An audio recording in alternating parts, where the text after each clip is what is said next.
This is Bitnar Talks, the engineer takes on construction. Episode 16. Hi, I'm Piotr Bitnar. Each day I help my clients plan and design building projects through Bitnar Limited, a consulting chartered structural engineer's practice. My biggest passion and the cornerstone on which I've built my business is finding clever solutions for construction projects. I am a chartered structural engineer and a budding software developer, so you can rest assured that I will strive to talk about the best practices and the use of new technologies in the industry. And if you're embarking on a construction project or are involved in planning, designing and building the world around us, you'll find this podcast useful. Approved Document B, Fire Safety, Part 3. Here we go again. Welcome back to the Bitnar Talks, your favorite podcast on all matters of architecture, engineering and construction. It is Thursday the 16th of May 2024 and I'm here back with you with the 16th episode and further information on fire safety. Fire safety is the meal well served cold and in a tasting menu fashion, so you can appreciate its flavors more. Therefore, I split it into several episodes. Last week, in episode 15, I closed section 2, 3 and 4, talking about the escape routes of dwelling houses and flats, as well as the internal fire spread through linings. Approved Document B provides detailed guidelines for means of escape in dwelling houses and flats. Section 2 emphasizes direct exits for ground floors and protected stairways for higher levels, with specific criteria for escape windows and doors. Section 3 focuses on containment within flats and controlled evacuation, highlighting separation of living and sleeping areas and regulated evacuation distances.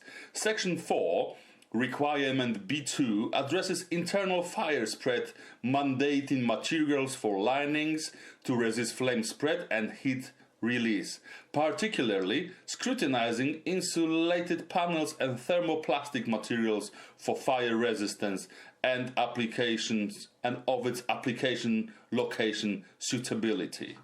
Now, I'll carry on to cover the requirement B3 and B4, so internal fire spread structure and external fire spread, section 5 all the way to section 12.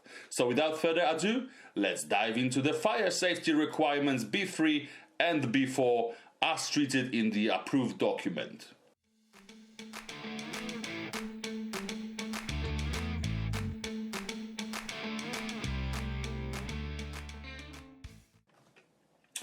The requirement B3 and B4 deals with the fire spreads taking in consideration structure and external fire spread in the sections 5 to 12. In this episode, you'll find out what to take in consideration and when, considering compartmentation, cavity breaking, fire stopping, and more, as well as how distances of the building to another building matters in light of the fire spread between them. So without further ado, let's get on to it.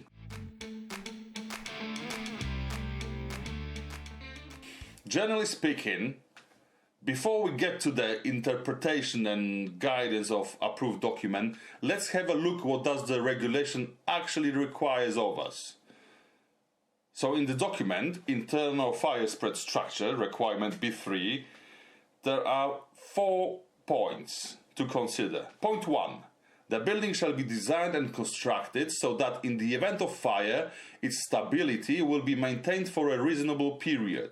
Point 2. A wall common to 2 or more buildings shall be designed and constructed so that it adequately resists the spread of fire between those buildings. For the purposes of this subparagraph, a house in the terrace and a semi-detached house are each to be treated as a separate building. Point 3. Where reasonably necessary to inhibit the spread of fire within the building, measures shall be taken to extent appropriate to the size and intended use of the building, comprising either or both of the following: subdivision of the building with fire-resistant construction, and installation of suitable automatic fire suppression systems.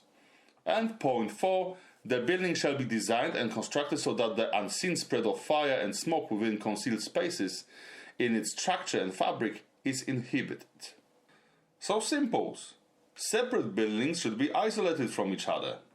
That's a no-brainer, right?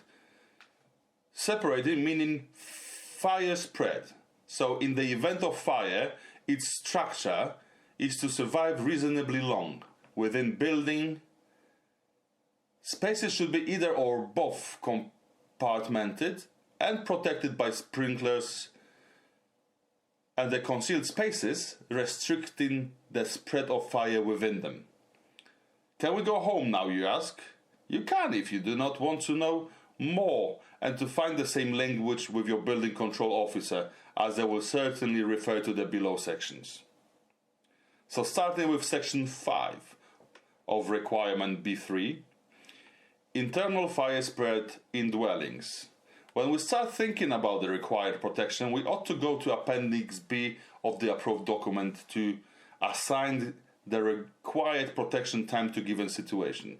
Generally speaking, 30 to 120 minute resistance for the maximum fire scenario, protection to what regulator calls elements of structure. In the way the fire should be able to reach its full potential and decline without collapsing the building. Naturally, such consideration may be reasonably relaxed for buildings of low consequences, which collapse would not endanger buildings and people in close vicinity, and that concerns all the structural elements of the building: frames, floors, walls, buttresses, beams, roofs, and on and on. So what is considered not an element of structure? It's all elements that do not form part of load-bearing or stability system of the building or escape route, but also the lowest floor of the building. Where we add an additional story to the two-story house, the new story needs to be Ray-Fairy, as need all floors forming the part of the existing escape route. The existing first floor structure should too be of sufficient structural capacity, but some relaxation on integrity and insulation of fire is fine. In the event of fire, the first floor should be no less than R30 if the extension is sufficiently small. Only one more story up to 2 rooms of less than 50 meters squares in total.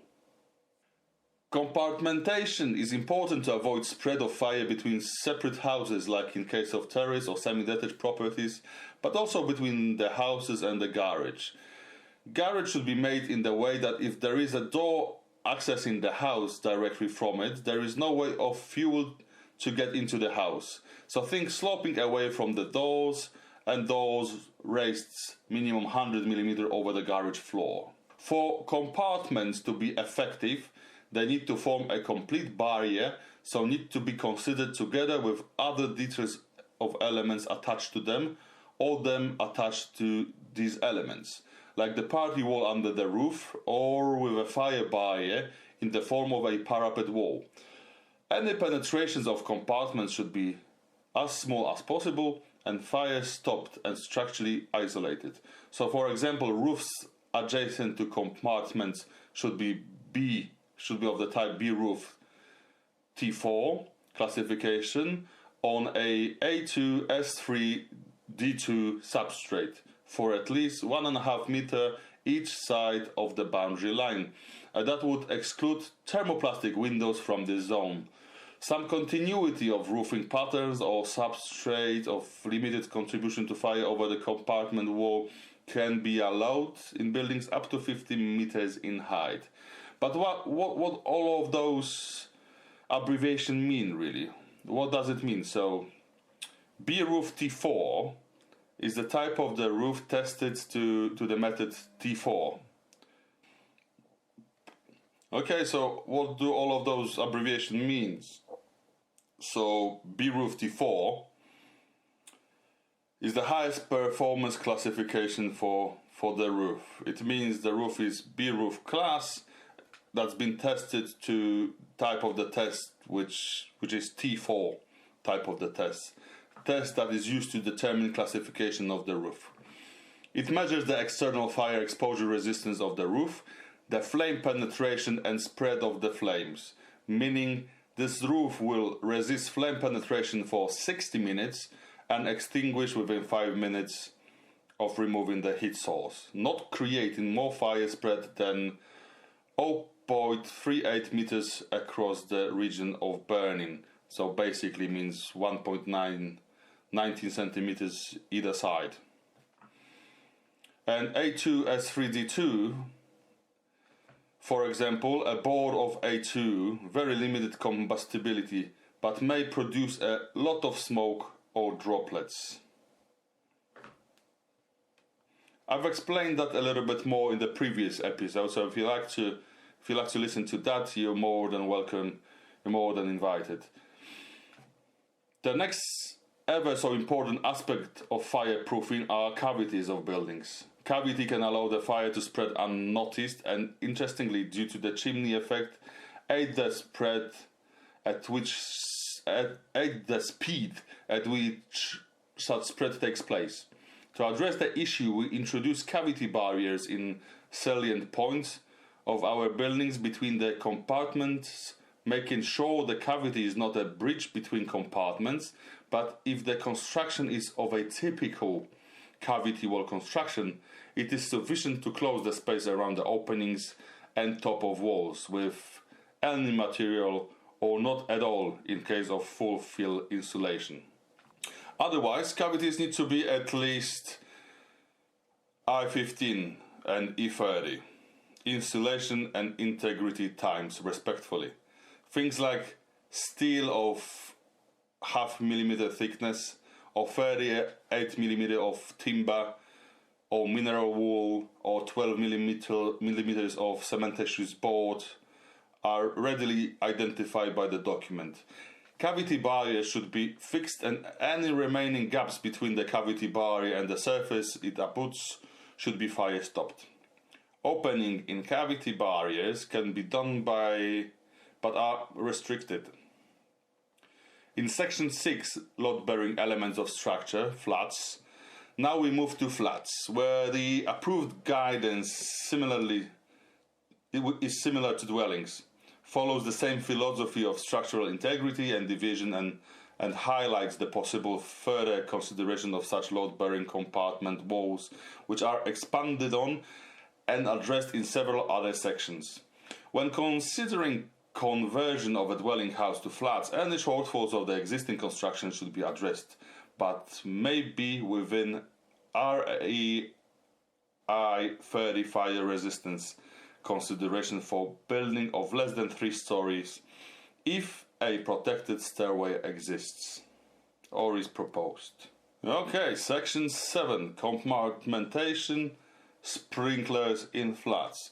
Basically, unless it is the wall or floor dividing parts of the flat itself, it will need to have fire-rated construction, including between the flat and the refuse chute or places of special fire hazards.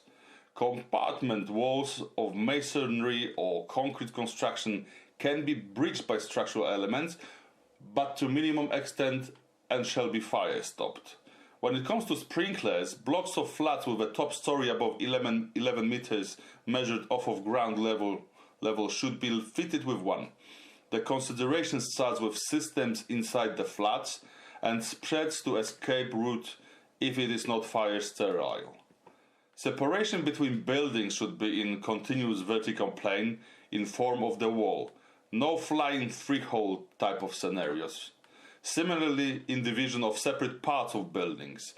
In other cases, it is enough if the compartment walls are full story high, but if they enclose the top story, they should form a fire parapet over.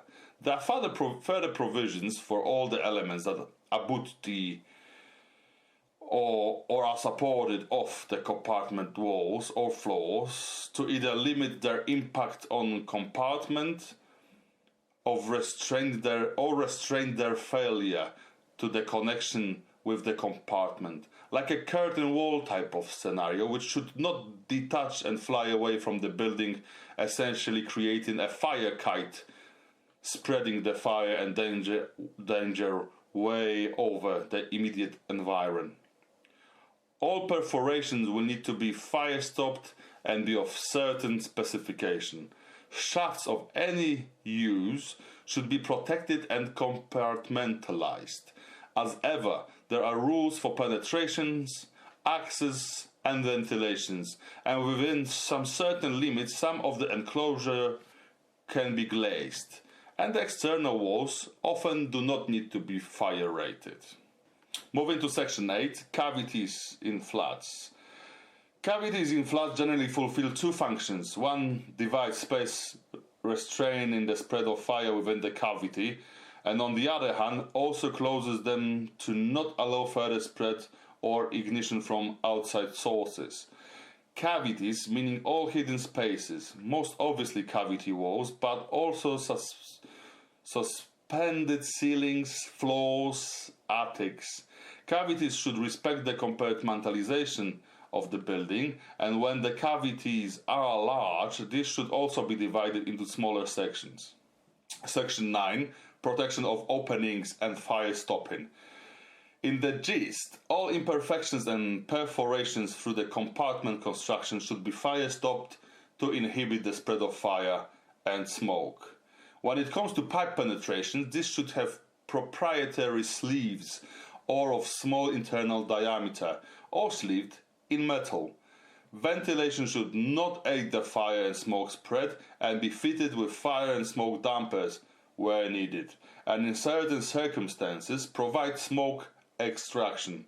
When the ducts pass through the fire compartment element, they should ideally be fire resistant or in fire resistant enclosure and have automatically engaged fire and smoke dampers. Look into ASFP Blue Book, that's Association for Specialist Fire Protection Blue Book, for the best approach to the matters. Interestingly, flues or flues enclosure should be of half the fire rating provided by compartment wall. Otherwise, in a way, we deal with two walls in any given scenario of the flue enclosure, so the total will still equal the required protection.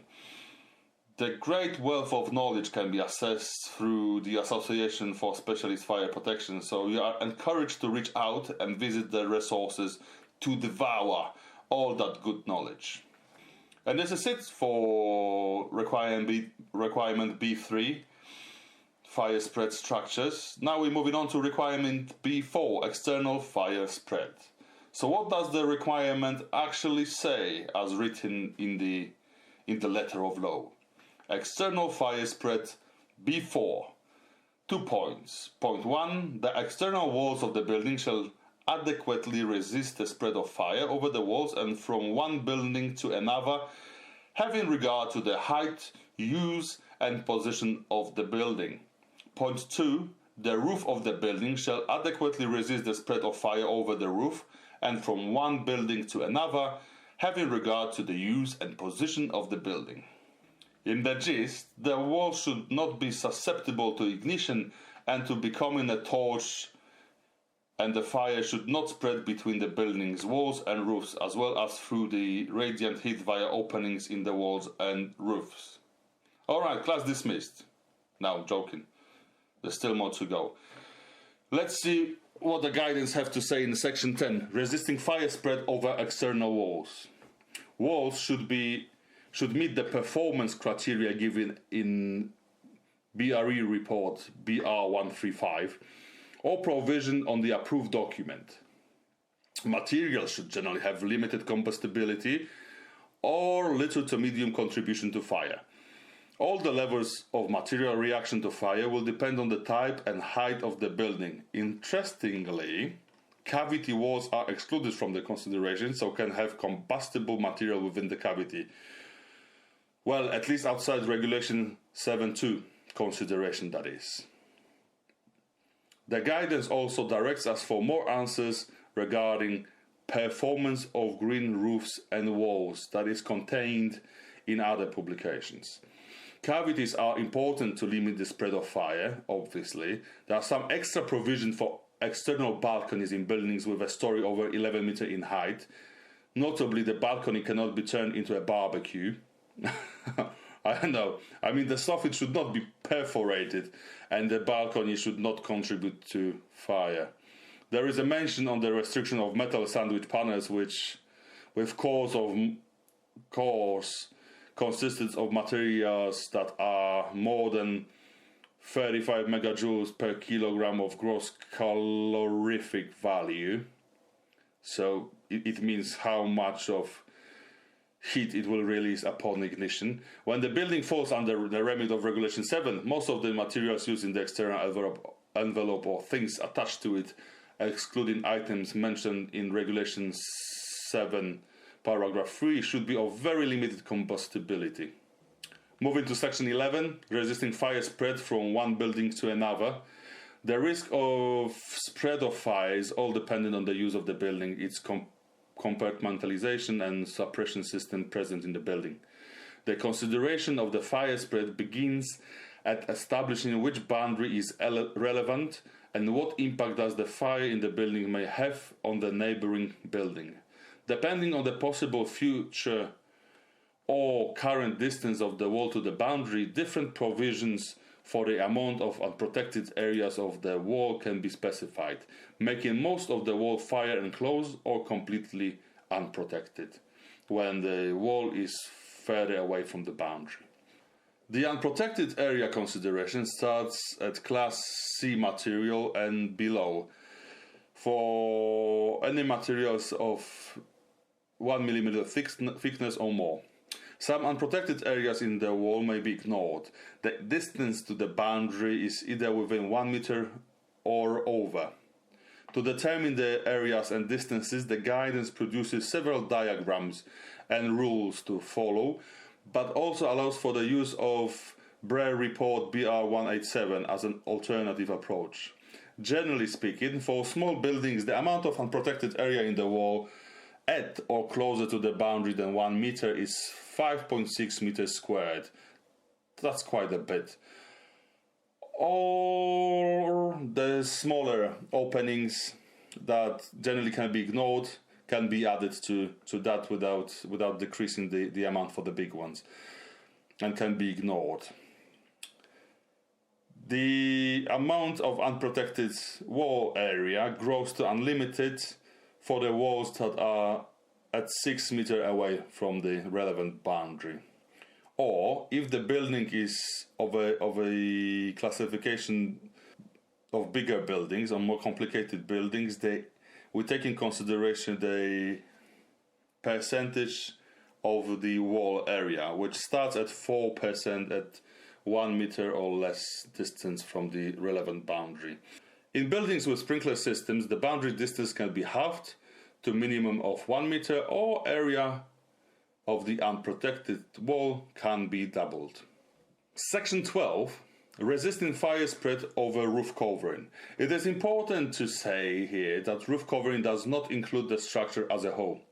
The covering products accepted by European Directive 89/106/EEC are fine for use as are roof lights, with some limits obviously.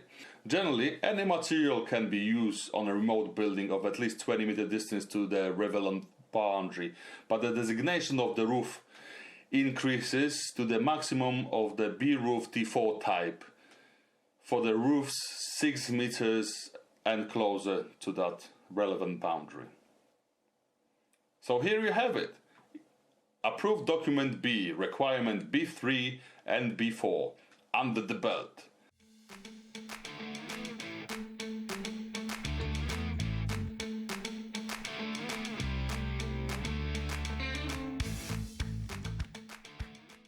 Let's recap.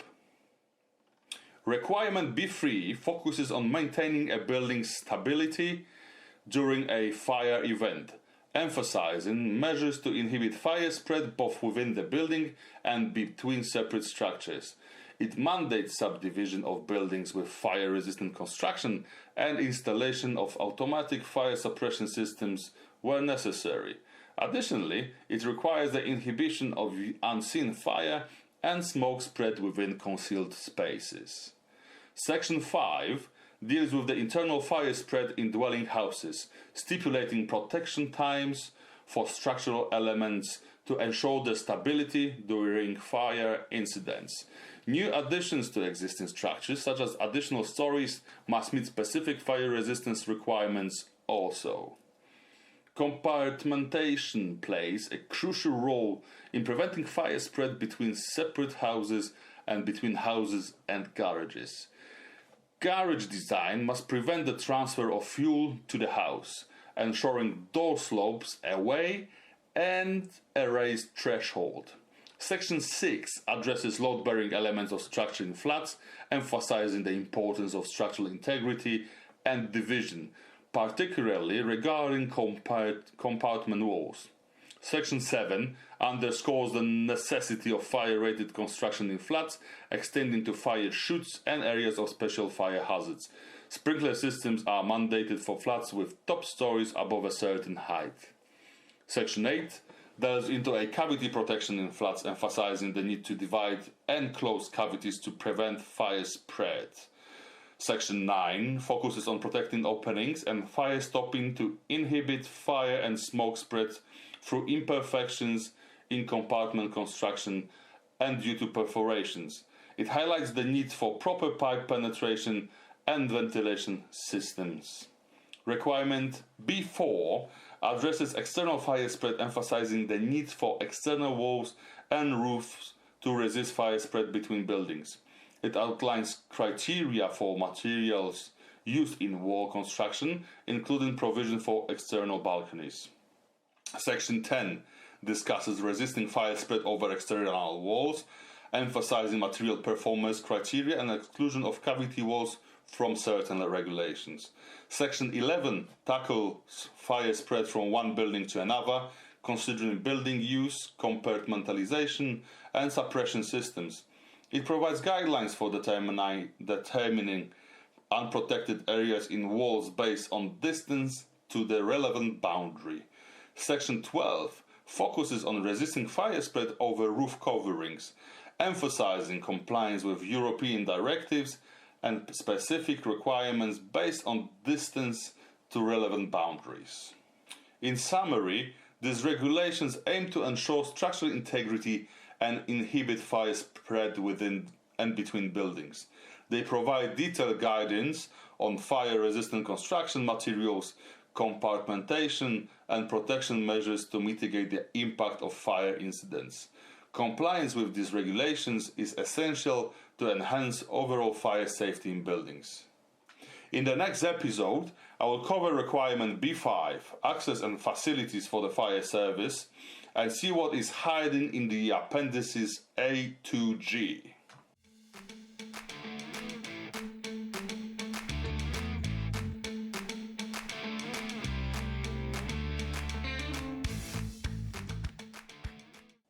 Now, a few words from me. I hope you enjoyed this episode and that the considerations of fire safety requirements B3 and B4. I trust it should be making more sense to you now. If you have any questions, reach out to me on LinkedIn or send me an email. I'm more than happy to help you out. In Bitna, we deal with planning, designing and managing of your projects, and we are always glad to facilitate a free initial consultation to steer you in the right direction. Visit www.bitna.co.uk and reach out to us. Whether your question is if we can help you with your project or what should I do, we will be able to give you a piece of non-obligatory advice. At Bitna, we help our clients design and execute their dream homes or investments. If your building is falling apart, we can also help investigate the reasons behind it and to provide you with an appropriate strategy, design and specifications for the repair. Thank you again for listening. Please voice up your opinions. I'm waiting for you on LinkedIn and I want to hear from you. Remember, Bitna designs the world around you. Toodaloo!